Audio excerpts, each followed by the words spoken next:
World War II had ended, but Franco was still ruling Spain. Europe had changed, Spain had not. Franco's Spain was viewed with suspicion. Spain's wartime connections now became a burden. Pressure against Franco increased. Spanish exiles still dreamed of returning. They believed Franco might eventually fall, but the border remained closed to their hopes. Inside Spain, Franco's control remained strong. Political opposition was closely watched. Many learned to stay silent. Spain was suffering from severe shortages. Families depended on ration cards. For many, hunger became part of daily life. Black markets became increasingly important. People found ways to survive outside the ration system. Some opponents refused to surrender. They continued an underground resistance. Franco's forces hunted them. Then the Cold War began to change everything. Communism became the West's new enemy, and Franco suddenly became more useful to the West. Spain's strategic location became valuable. Military cooperation was becoming possible. Franco had survived the post-war isolation. The world was changing around him, and Spain was entering a new era. Isolation was beginning to give way to cooperation, but Franco's dictatorship was only getting stronger. The next chapter would transform Spain forever. By 1950, Spain was entering a new era. The Cold War was changing Spain's position. Franco's anti-communism suddenly mattered. America began looking at Spain differently. Spain's location was strategically valuable. Negotiations began between Spain and the United States. In 1953, Spain and America reached a major agreement. American military bases were established in Spain. Spain became strategically important to the West. Spain was also gaining wider diplomatic recognition. The church remained central to Francoist Spain. But Spain's economy was still struggling. Shortages had not disappeared. Many Spaniards still lived in poverty. Industrialization slowly began to accelerate. New roads began to connect the country. Spain's cities began to grow rapidly. Millions began moving towards the cities. They were searching for jobs and opportunity. New generations were beginning to question the regime. Political opposition was beginning to reappear. The government responded with control. Spain's international isolation was finally breaking. In 1955, Spain joined the United Nations. It was a major turning point. By 1957, Spain faced a serious economic problem. The government began changing its economic strategy. Spain slowly opened itself to the outside world. Industry began to expand. Modern consumer life was beginning to appear. Spain was slowly becoming a different country. Tourism was beginning to transform Spain. Foreign visitors brought money and new ideas. 20 years after the Civil War, Spain was changing. But Franco still held absolute political power. Economic change did not mean political freedom. The 1960s would transform Spain even faster. Spain was leaving its darkest years behind. But the biggest transformation was still ahead. In 1959, Spain stood at a crossroads. The government launched a radical economic plan. The old economic model was failing. Spain began opening its economy.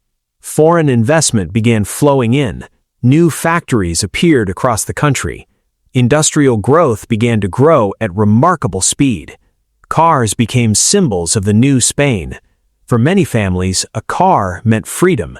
New roads connected a rapidly changing country. Millions left rural Spain. They moved toward Madrid and other growing cities. Barcelona became another center of industrial growth. Then came the tourists. Mass tourism transformed the coast.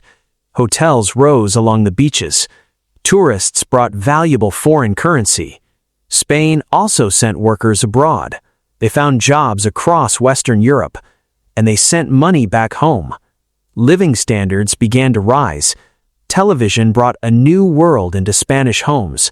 Consumer culture was growing. A new generation was growing up. Foreign music and new ideas entered Spain.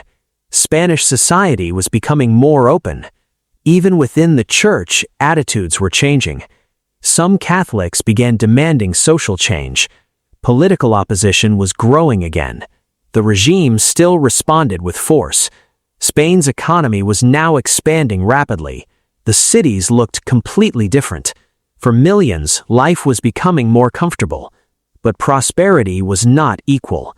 Many villages were slowly losing their people.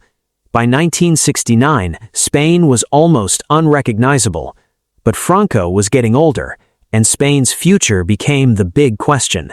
Franco chose Juan Carlos as his successor, but nobody knew what Spain would become. The dictatorship had survived, but the country itself had changed. And the greatest political change was still to come. In 1969, Franco made his choice. Juan Carlos would become the future king, but the future of Spain was uncertain. Spain's young generation wanted change. Universities became centers of opposition. The regime responded with repression. In the Basque country, tensions were especially strong. ETA continued its campaign against Franco's state. The government intensified its security operations. Franco increasingly relied on Luis Carrero Blanco. Carrero became one of Franco's most trusted allies. But the regime was aging. In 1973, Carrero Blanco became Prime Minister of Spain. He was expected to protect Franco's system. Then, Madrid woke to a shocking event. Carrero Blanco was assassinated. The regime had lost its strongest successor. Carlos Arias Navarro became Prime Minister of Spain. He promised limited political reform, but many doubted the regime could truly change. Franco's health was beginning to fail. His health became a national concern. By 1975, Spain was restless. Opposition groups were preparing for the future. The government answered with more repression. Franco's final illness had begun. Millions waited for news. Juan Carlos was preparing for his moment. On November 20th, 1975, Franco died. After nearly 38 years, his rule was over. Spain entered a moment of uncertainty. Juan Carlos became King of Spain. A new chapter had begun. Spain now faced a choice. Could he transform Franco's Spain? Spain's next revolution would not be a civil war. Franco was gone. Juan Carlos was king. But nobody knew what would happen next. Spain was divided between the past and the future. The old government was still in power, but pressure for reform was growing. Workers demanded better conditions and political freedom. Demonstrations spread across Spain. Some protests turned violent. The king faced a difficult decision. Arias Navarro could not satisfy both sides. In July 1976, he resigned. Then the king chose Adolfo Suarez. Suarez became Prime Minister of Spain. He planned to dismantle the dictatorship from within. Suarez introduced a historic reform law. The old parliament had to vote itself out of power. They voted for change. Then the Spanish people approved the reform. Political parties began returning. The socialists prepared to compete again. Then came the biggest test. In 1977, the Communist Party was legalized. The decision shocked powerful figures in the military. For the first time in decades, Spain prepared for free elections. Millions went to the polls. Suarez's coalition won the largest share. Political friends came to work together. The political rivals agreed to work together. The Moncloa Pacts helped stabilize the country. Now Spain needed a new constitution. They had to compromise. Slowly, the new constitution took shape. On December 6, 1978, Spaniards voted. They overwhelmingly approved it. Spain now had a democratic constitution. In just 3 years, Spain had changed dramatically. Opposing political forces now sat in one parliament. For ordinary Spaniards, the country felt different. But democracy remained fragile. Extremists on both sides threatened the transition. By 1978, the dictatorship was history. A new Spain had been born. But Spain's new democracy would soon face its greatest test. Spain had a constitution. Democracy was alive. Then Spaniards voted again. Adolfo Suarez remained prime minister, but democracy inherited serious economic problems. Unemployment was rising. Political divisions were becoming sharper. Suarez was under enormous pressure. Even his own political coalition was breaking apart. Public confidence was falling. Political violence continued.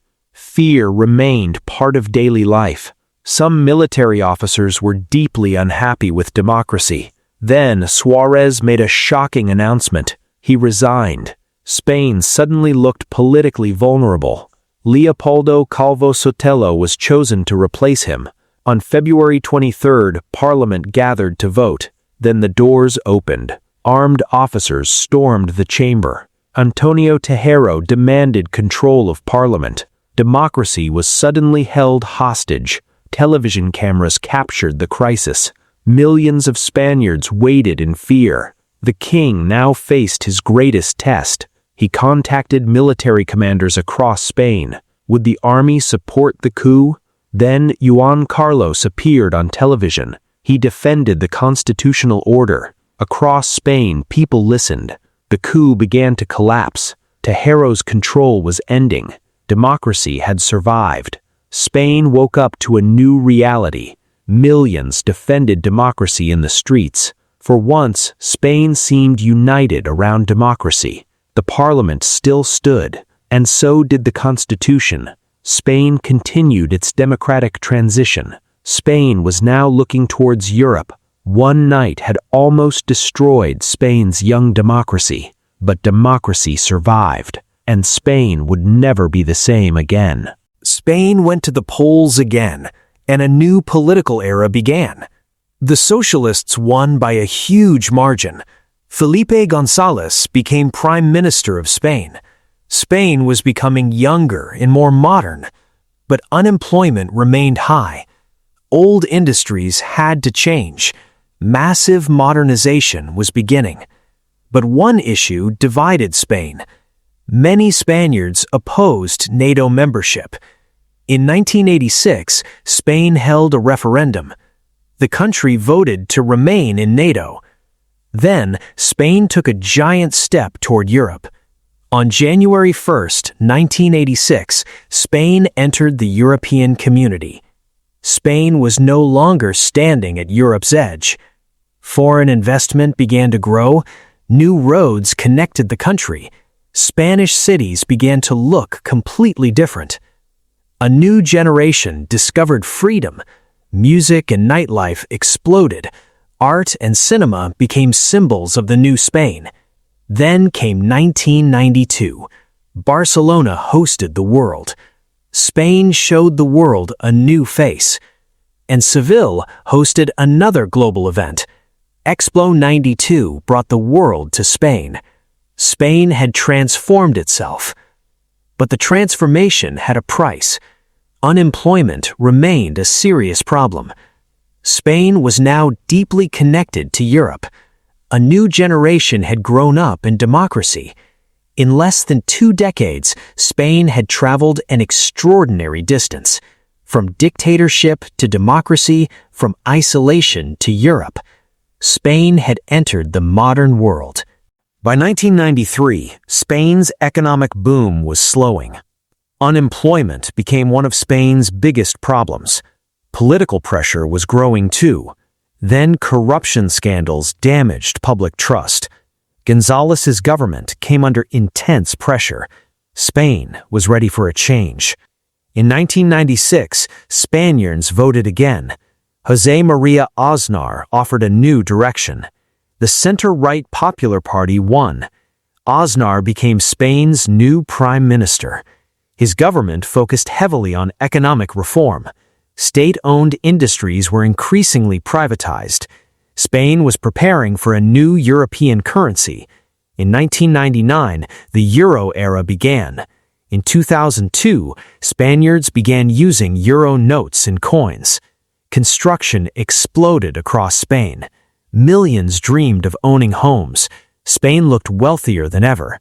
Spain's international influence was growing. Spain became an important NATO ally. Then, September 11th changed the world. Spain became part of the new global security struggle. In 2003, Aznar supported the invasion of Iraq. Millions of Spaniards protested. The Iraq War deeply divided public opinion. Then came March 11, 2004. Madrid was struck by a devastating terrorist attack. Emergency workers rushed to help. Spain was left in shock. 3 days later, Spain went to the polls. José Luis Zapatero won the election. Spain entered another political era. In less than 70 years, Spain had transformed. The dictatorship was now a distant memory, but another difficult chapter was coming. Before the crash, Spain was booming. Construction became one of the engines of the economy. Banks made borrowing easier. Millions believed property prices could only rise. But the boom was becoming dangerous. Household debt was growing. Then the global financial crisis arrived. Spain was hit hard. Construction suddenly stopped. Millions lost their jobs. Young people were hit especially hard. Thousands of homes stood empty. Spanish banking system came under pressure. Europe stepped in to support Spanish banks. But ordinary people felt the cost. The government introduced painful austerity measures. Public workers protested cuts. Angry citizens were spreading through the streets. Then something new appeared. They called themselves the Indignados. They demanded a different kind of democracy. The traditional parties were being challenged. New political movements began to emerge. Mariano Rajoy led Spain through the hardest years. By 2014, recovery was beginning. But the crisis had changed Spanish society. New parties challenged the old political system. The old two-party dominance was weakening.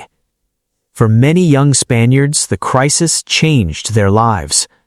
Some left Spain searching for work. The country had gone from boom to crisis. And the streets demanded change. Spain had survived the crash, but the political system would never be the same. In Catalonia, another political storm was growing. For some, Catalonia was a nation of its own. The independence movement grew rapidly. Catalan leaders pushed for greater self-government. In 2014, Catalonia held a symbolic vote. Madrid rejected the move as unconstitutional. But the movement kept growing.